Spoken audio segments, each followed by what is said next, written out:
Hi friends, welcome back to another episode of Generation Tech. My name is Alan. So I just recently finished the Mass Effect Andromeda game and it was a lot better than I expected. A really cool thing BioWare has always done in its space RPGs since the KOTOR days was create a cool ship which serves as your home during your journey across the stars.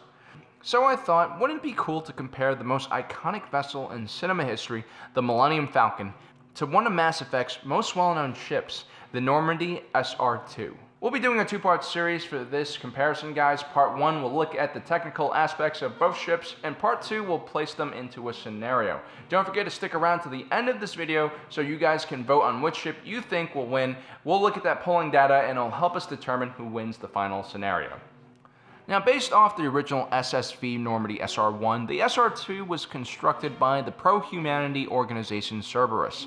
This was after the SR1 was destroyed by a collector ship. Having been involved with the original System Alliance ship's construction, Cerberus had access to all blueprints and advanced technologies utilized by the ship. Therefore, the SR2 was very similar to the original Normandy, but featured many improvements to its systems. Along with that, the interior was furnished to be more comfortable for the crew and much larger. Featuring several one-off and prototype technologies, one can assume the Normandy SR2 cost hundreds of billions of dollars. The Millennium Falcon was a widely produced YT-1300 light freighter, made by the Corellian Engineering Corporation. It was designed to carry cargo and wasn't really geared for war, but its design was extremely modular, allowing it to be modified into a more formidable vessel. But because so many aftermarket additions were made, the Millennium Falcon wasn't the most reliable ship. The vessel was originally designated to be a tugboat in an orbital freight yard, but it was later acquired by esteemed businessman and legendary mustachier Lando Calrissian. Later, it was won in a game of cards by Han Solo.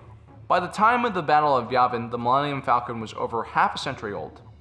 A stock version of the ship cost around 100,000 credits. According to calculations we made in a recent video, that equals around $100,000 to $150,000. At 160 meters in length, the Normandy SR2 was twice as long as the original ship and considered a frigate. Fueled by nuclear fusion, its propulsion system uses an anti-proton drive for sublight speed travel. For faster than light speed, it had an upgraded version of the Tantalus drive core, which generates a field that decreases the mass of the ship, allowing it to go faster than 12 light years per day. The Normandy is considered one of the fastest ships ever designed. The Millennium Falcon was much smaller in size at only 35 meters in length. Its maximum atmospheric speed is around 1,050 kilometers. With a Class 0.5 hyperdrive, it was considered one of the fastest ships in the galaxy. Going on to weapons now. The Normandy SR2's main armament is the Spinal Mass Driver, which is essentially a railgun. Further upgrades can be made to the ship to include the Thanax cannon. Based on reverse-engineered Reaper technology, this weapon shot out a stream of superheated molten metal in the form of an energy beam. It was capable of taking apart cruiser-sized vessels in just 2 shots. It could fire once every 5 seconds. The Normandy SR2 could also be armed with Javelin disruptor torpedoes. The projectiles generate a mass effect field which increases their mass to overwhelm enemy shields. But as the mass increases, the velocity decreases on these torpedoes, so they're only really useful at close range and in large volleys. During an extended battle, ships could overheat, causing system failures and other problems. The Millennium Falcon, while nowhere nearly as heavily armed, was still an extremely deadly vessel. It had 2 turret-mounted quad laser cannons, which could take out a TIE fighter in 1 shot. It also had a pair of concussion missile launchers to deal with larger ships, and a tractor beam to pull small objects for small ships. It also had a Blastech ground buzzer anti-personnel cannon mounted beneath the ship. Now we're going to go to defenses. The Normandy was protected by shields created by mass effect fields. These were able to stop most kinetic energy weapons, but thermal or radiation projectiles such as laser beams or blaster bolts would pass right through. The hull of the Normandy was plated with armor designed to vaporize and melt away when hit with energy weapons. Like most ships of this era, the hull consisted of multiple layers of armor with spaces in between. Against missiles and fighter craft, it had the Guardian point defense laser system. This could only work at close range. The Normandy II also was able to evade traditional thermal energy sensors. It had massive lithium heat sinks which could absorb all thermal energy coming from the ship. While it was in this silent running mode, the ship could be pushed along by the Tantalus drive core, which used mass fields for propulsion. The exterior also had refrigerator units which could lower down the temperature of the hull. Now, the Normandy could run for 2 to 3 hours in this mode, or for several days if it was just drifting. Eventually, it would have to release the heat from its heat sinks, or else the ship would melt. The Millennium Falcon is once again simply equipped, but nonetheless extremely effective. Along with a reinforced hull, the Millennium Falcon has 3 shield generators protecting the ship. It's been said that the shielding on the Falcon is rated at a capital ship level, making it almost indestructible. The deflector shields used in the Star Wars universe are a combination of ray shields, which stop high-velocity kinetic projectiles, and particle shields, which scatters energy weapons.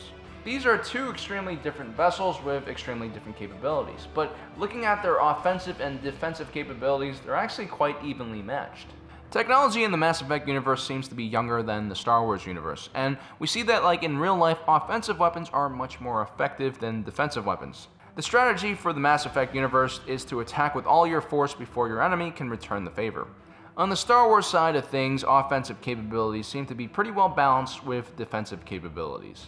Even so, the Normandy SR2's massive arsenal of weapons should be able to overwhelm the Falcon's defenses at close range. The main armament on the Normandy is fixed and not on a turret, so it makes it a little bit harder for it to track a small ship like the Millennium Falcon. The Corellian freighter, on the other hand, would have difficulty taking down a ship as large as the Normandy. Its concussion torpedoes might not be able to penetrate the shields, but its quad laser cannons will be extremely effective at damaging the Normandy's hull. Both sides also have a few hidden weapons aiding them. The Normandy SR2 has EDI, an artificial intelligence which helps assure the Normandy is functioning at peak capacity, while the Millennium Falcon has R2-D2, who helps keep the ship running, and C-3PO, who is constantly sabotaging things. Also, having a Jedi on board would make things like stealth mode on the Normandy useless. Well guys, that's all the information we got for you, so let us know who you think will win. Just click on the little link in the top right corner and vote. Next episode, we'll be taking that information from the poll and use it to help create a scenario for the final showdown. Also guys, comment below why you think the ship you chose should win. We'll be also taking that into account for our final scenario.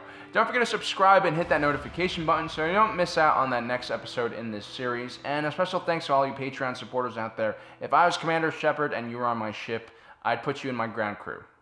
And I promise I wouldn't try to romance you. Alright, thanks for joining us today. If you're watching this, you are Generation Tech.